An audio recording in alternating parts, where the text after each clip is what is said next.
Well. What a lovely day this is. I woke up and I'm looking at the news and I see Disneyland announced the reopening date. It's funny because I was actually planning to do a video today or tomorrow on Six Flags Magic Mountain's reopening date, which is expected to be April 1st. They had a little slip up, a little leak on the site yesterday, and they took it down. And when Universal did that, the next day they announced their thing. So I was assuming today Six Flags would announce the reopening date of April 1st, and I'm expecting to be doing a video on that. I probably will later on today, so subscribe for that. But then Disneyland announced their reopening date of April 30th, which just happens to be my birthday, and it's a Friday, and hopefully I can get the day off work there, because that's fantastic. I'm so excited. That's great. 50%, April 30th, Disneyland California Metro will reopen. That is just 11 days after A Touch of Disney ends on April 19th. A Touch of Disney also starts tomorrow. I'll have some first look photos for you on that, courtesy of WDWN Today. If you want to see those, make sure also to subscribe to the channel. That video is coming out either today or tomorrow. But this is fantastic news.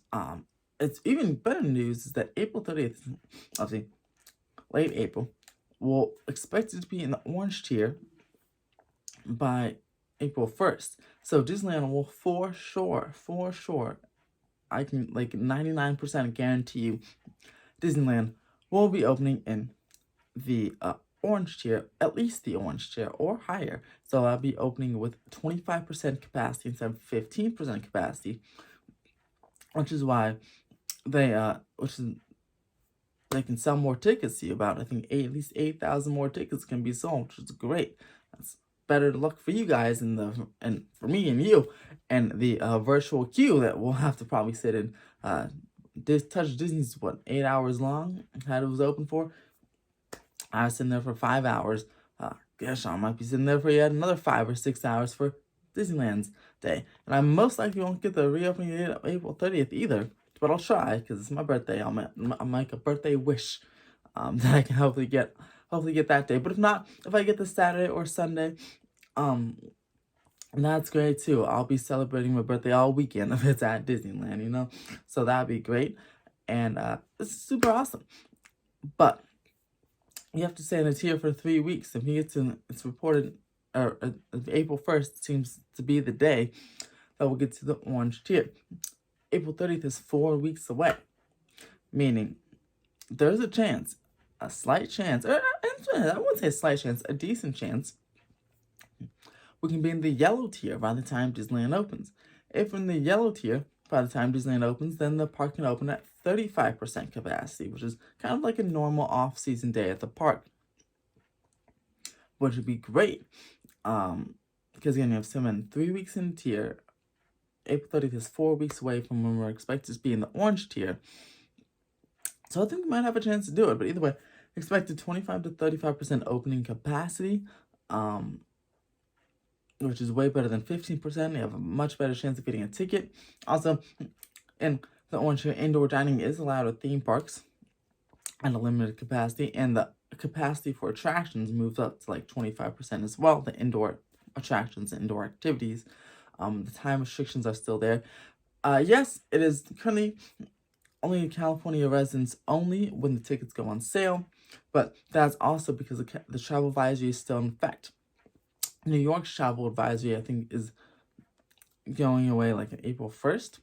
So California has no end to their travel advisory yet, but when they do, and if it's before April 30th, then out-of-state people may be able to get tickets at that point. Stay tuned to California news for that, and I'll update you if I hear anything about the travel advisory. Either way, even if it's after April 30th, let's say it's June, I feel like whenever that travel advisory goes away is when the tickets to out-of-state people will be allowed. Also, if you live out of state, but you kind of also live here, and you still have your own California ID, let's say you recently moved, then I'm sure you'll be able to buy a ticket as well, because all you need is a California ID with an address on it.